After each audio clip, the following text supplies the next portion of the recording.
Salam alaikum, shalom, pache, satnam. I'm asking everybody who's at the back to move forward. This is Interfaith 101. That's the first thing. You get everybody to move forward, to be close together.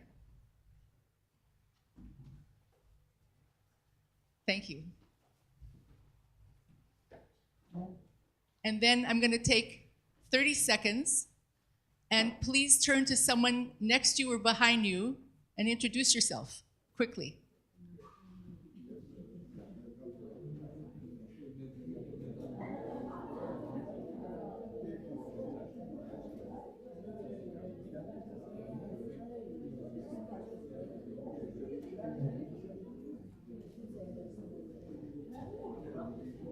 So now I'm going to share with you the first of my two main mottos that I use doing my interfaith engagement. The first motto is, strangers are people who haven't yet met. Okay, can you say that with me? Strangers are people who haven't yet met. So no one here at this moment is a stranger. We've all been met, right? And I want to thank the ICD, first of all, for the opportunity to come from America and to share some of my work with you, and also to tell you about the Interfaith Observer, which is an online magazine that I hope you will all subscribe to. I have cards here. It doesn't cost anything to join, and every month you'll get wonderful articles from contributors all over the world who are talking about this very, very important work that we're doing together. So in a moment, I'm going to show you a film that I made after 9/11 called God and Allah Need to Talk. But I would like to share something with you from a book that I published last year.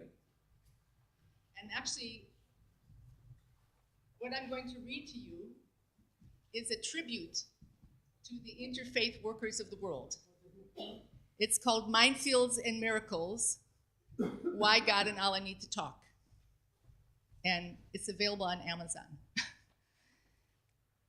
I want to share this with you because this is really an ode. This is a way of saying thank you and a tribute to all of you who are in this field, who have been in it, whether it's for 40 years or whether you're just studying it and entering into it.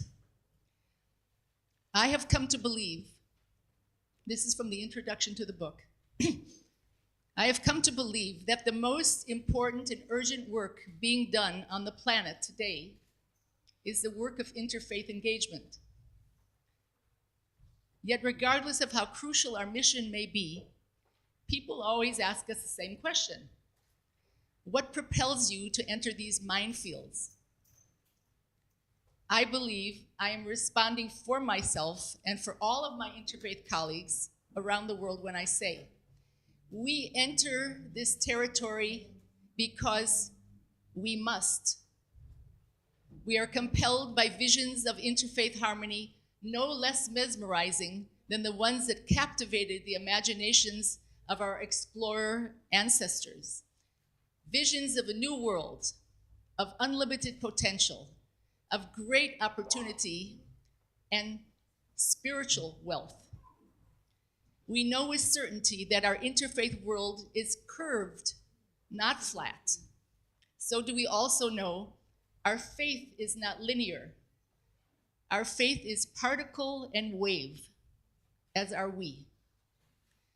As voyagers guided by our heavenly stars and constellations, we believe that just beyond the horizon is a fertile and welcoming world where people of many faiths can live in mutual respect and compassion, a land of unity within diversity and diversity within unity. It is a world so rich in potential for inner and outer peace that we are willing to risk all. Am I right? Willing to risk all.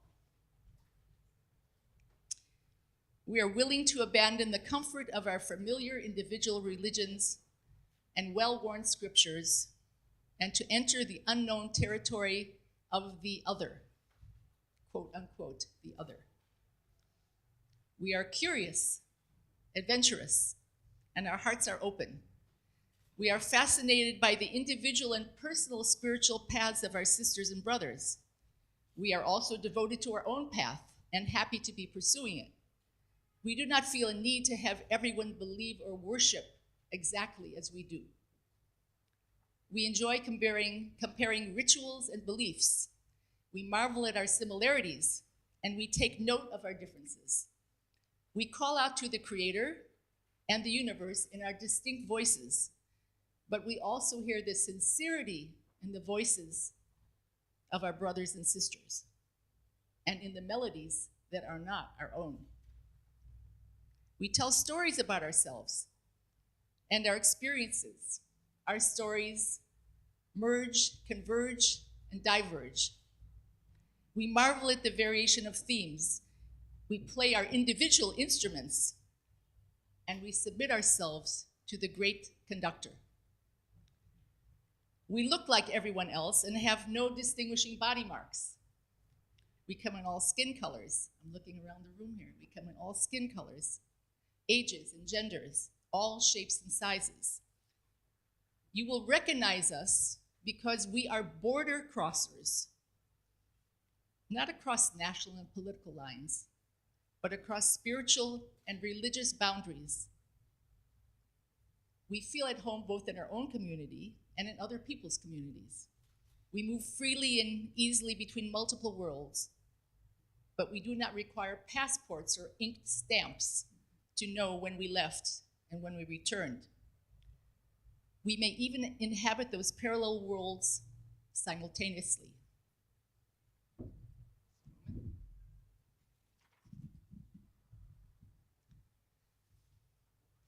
We are border crossers because even as we recognize the philosophical and religious borders that separate us, we do not allow them to keep us from honoring our fellow travelers.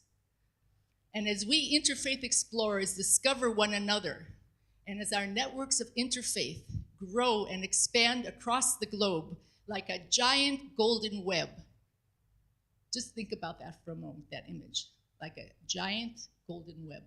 That's what's happening here, and that's what's happening in every place in the world where people are doing this work. As we consider that giant golden web, we know with certainty we have not undertaken this bold adventure in vain.